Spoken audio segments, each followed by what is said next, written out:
রোববার দিনভর শিক্ষার্থীদের সাথে গ্রামবাসীর সংঘর্ষের পর সোমবার শুনশান নীরবতা চট্টগ্রাম বিশ্ববিদ্যালয় ক্যাম্পাসে। টহল দিচ্ছে আইন শৃঙ্খলা বাহিনী, বন্ধ রয়েছে ক্লাস পরীক্ষা। এদিকে আইসিইউতে থাকা 2 শিক্ষার্থীর একজনকে ঢাকায় আনা হয়েছে। চট্টগ্রাম থেকে বিপ্লব মজুমদারের ক্যামেরায় হাসান ফেরদৌসের রিপোর্ট, জানাচ্ছেন মাসুম আলিসা।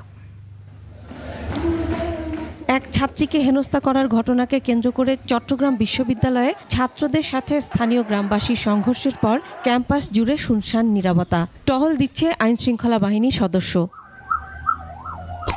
এদিকে ছাত্রদের সাথে সংঘটিত অপ্রীতিকর ঘটনার মীমাংসা চান স্থানীয়রা। তারা বিষয়টি দ্রুত সমাধানের মাধ্যমে সৌহার্দ্যপূর্ণ পরিবেশ ফিরিয়ে আনার কথা বলেন। এখন কি করবো ভাই, ওরা তো আস্তে আস্তে দেখতেছে না। এখানে দোকানদার আছে, গ্লাস ভেঙে গেছে। একটা তুচ্ছ ঘটনাকে আপনারা কিভাবে এত বড় করলো, কারা করলো, এর মধ্যে থাকি আমরা একটা সুষ্ঠু বিচার চাচ্ছি। ঘটনার জন্য গ্রামবাসীকে দায়ী করে দায়ী ব্যক্তিদের শাস্তির দাবি জানান শিক্ষার্থীরা। আমাদের শিক্ষার্থীদের উপর আক্রমণ করা শুরু করে। ইভেন আপনার এখানে 2 নম্বর গেটে যারা অনাবাসী শিক্ষার্থী আছে তাদের ঘরে ঘরে গিয়ে হামলা করছে। অস্ত্র ছাড়া তো কিছু কাজ করা যায় না।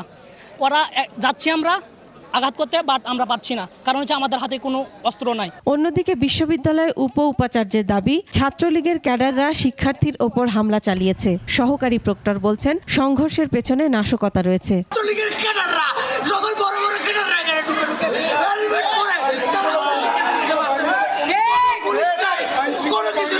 ছাত্র ওরা স্যাবোটেজ করে নিজেরা। আমি পিছনে ছিলাম, কোরবান স্যার ছিলেন, আমাদের আইসি ফাড়ে ছিলেন, পুলিশের 4 জন সদস্য। এটা সত্যি ফোর্স কম পেয়েছি। আমরা যখন আসি তখন ওরা নিজেরা হঠাৎ করে রাস্তার পাশ থেকে 2টা ইট নেয় হাতে এবং সেগুলোকে রাস্তার মধ্যে ভাঙে এবং বলে, স্যার আমাদের উপর হামলা হয়েছে। চট্টগ্রাম বিশ্ববিদ্যালয়ের 2 দফা সংঘর্ষের ঘটনায় অন্তত 1.5 শতাধিক আহত হয়। এর মধ্যে 2 জনের অবস্থা গুরুতর। Masum আলিসা, desk report, 21 television.